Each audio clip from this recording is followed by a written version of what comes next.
Nikola Tesla. ¿Qué os llevan esas palabras? ¿Qué os dice este nombre? Para mí, sin duda, es uno de los personajes más importantes que hemos tenido en la historia y que más conocimientos ha aportado y a día de hoy usamos. Hoy me gustaría destacar en el capítulo prohibido el concepto o el invento que Tesla desarrolló por allá en el 1880 y que fue la corriente alterna. Nikola Tesla tuvo una gran batalla científica con Thomas Alva Edison. Sin duda alguna, si a alguien le preguntamos quién inventó la bombilla o quién inventó el concepto de alumbrado, el primer científico que nos viene a la cabeza es Edison. Y no os diré que no voy a ser yo quien diga que no, porque Edison inventó la corriente continua y fue el primero que fue capaz de alumbrar a ciudades con corriente continua. El problema o la gran suerte que tuvimos es que Nikola Tesla desarrolló e inventó la corriente alterna. Y son estos los dos conceptos que me gustaría presentaros y contraponer para que pudiéramos entender al final qué es todo esto o qué fue de toda esta batalla. Edison pasará a la historia como el que a través de la corriente continua fue el primero en alumbrar ciudades. Pero Tesla consiguió mejorar este concepto y lo consiguió a través de la corriente alterna. ¿Cuál es la principal diferencia entre la corriente alterna y la corriente continua? La principal diferencia es que la corriente alterna permite ser transportada a grandes distancias obteniendo unas pérdidas mínimas. Y el ejemplo más gráfico que os puedo mostrar es el que tenemos en la actualidad. Y es que la corriente alterna es la que nos llega a nuestros hogares a día de hoy y no la corriente continua. Es la que usamos para alimentar cualquier tipo de dispositivo electrónico. En 1882 ingresó en la Continental Edison Company en Francia para diseñar y mejorar equipos eléctricos. Ya en el 84 se trasladó a la ciudad de Nueva York, donde fue contratado por Thomas Edison para trabajar en Edison Machine Works, diseñando motores y generadores, pero lo abandonó para dedicarse en exclusiva a la investigación experimental y a la invención. En el 85 sostenía que podría rediseñar los motores y generadores de Edison, mejorando su servicio y economía. Según Tesla, Edison le comentó: «Tengo $50,000 para usted si puede hacerlo». Tras meses de trabajo, cumplió con la tarea y demandó el pago. Edison le dijo que estaba bromeando y le respondió con un «Usted no entiende nuestro humor estadounidense». A cambio, le ofreció un aumento de salario pasando de $10 a la semana a los 18. Tesla rechazó la oferta y se despidió. En 1888 tuvo lugar su primer diseño del sistema práctico para generar y transmitir corriente alterna para sistemas de energía eléctrica.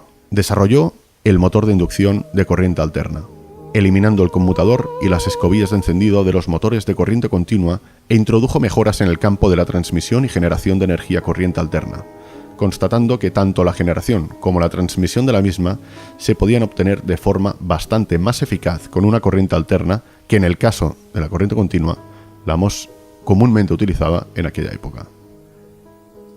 Os cuento toda esta introducción y estos conceptos porque se desarrolló una batalla científica entre Edison y Tesla, en la cual fue Tesla el que llegó a ser el gran vencedor, yo creo, y bueno, a día de hoy yo creo que el uso de la corriente alterna nos da el resultado de esta gran victoria. Edison en su día pretendía que todas las ciudades se alimentaran a través de corriente continua y Tesla lo que consiguió es desbancar esa teoría usando la corriente alterna. ¿Cuál fue la principal diferencia que desbancó, que el invento de Tesla desbancó a Edison? Simplemente el hecho de poder transportar esa corriente alterna sin tener tantas pérdidas.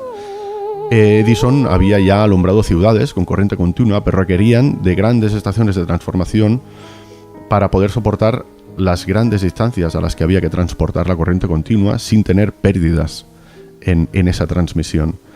Tesla, al desarrollar el concepto de corriente alterna, lo que consiguió es evitar esas pérdidas y, por tanto, conseguir llevar energía, electricidad a más sitios y a más larga distancia sin tener esas pérdidas. Tesla fue un gran científico que nos dejó muchas patentes registradas y muchos inventos. Uno de ellos que me gustaría comentaros hoy es el de la Torre Tesla. La principal función de esta torre fue la de experimentar con las telecomunicaciones inalámbricas. Pero Tesla también quería que sirviese de demostración de cómo la electricidad podía ser transmitida sin la necesidad de líneas eléctricas. Tesla, refiriéndose a la torre, decía que sería posible para un hombre de negocios en Nueva York dictar instrucciones y tenerlas por escrito de forma instantánea en su oficina de Londres o en cualquier otro sitio. Podría llamar desde su escritorio y hablar a cualquier teléfono suscrito en el planeta sin cambio alguno en los equipos existentes. Un instrumento barato, no más grande que un reloj, permitiría a su portador escuchar en cualquier lado, en el mar o en tierra, música o canciones, o un discurso de un líder político, dictado en cualquier otro sitio distante. Del mismo modo, cualquier dibujo, carácter o impresión podría ser transmitida de un lugar a otro. Como vemos, Tesla pensaba en tecnologías de hoy en día como el teléfono móvil, la radio y el fax, que ya está pasado de moda. Desgraciadamente, no le resultó tan sencillo llevar todas sus ideas a la práctica, y los inversores no le tuvieron la suficiente paciencia a sus ideas que parecían de ciencia ficción. No es un sueño, dijo Tesla en el 1905, es un simple logro científico de la ingeniería eléctrica. Descorazonado por el abandono de sus inversores, decía: tal vez sea mejor en este mundo nuestro del presente que una idea revolucionaria o un invento, en vez de ser ayudado y palmeado, sea obstaculizado y maltratado en su adolescencia. La idea de Tesla era que hubiese muchas torres Tesla, que serían parte del sistema mundial inalámbrico de emisiones y telecomunicaciones. Podrían también transmitir electricidad gratuita a todo el mundo utilizando la ionosfera, la parte electrificada de la atmósfera que es importante hoy en día para transmitir las ondas de radio alrededor del mundo. La intención de Tesla era la de llevar electricidad desde la planta energética de las cataratas del Niágara, que él había ayudado a diseñar, y que luego pudiese ser dispersada alrededor del planeta a través de la torre Tesla. Los conceptos de teléfonos y telégrafos de larga distancia inalámbricos fueron la base fundacional de muchas de las tecnologías que disfrutamos actualmente. Tesla, a través de la corriente alterna, ganó la gran batalla contra Thomas Alva Edison. Edison se llevó la fama, Tesla se llevó el olvido, pero todos debemos recordar que es gracias a Tesla que tenemos energía eléctrica en nuestros hogares.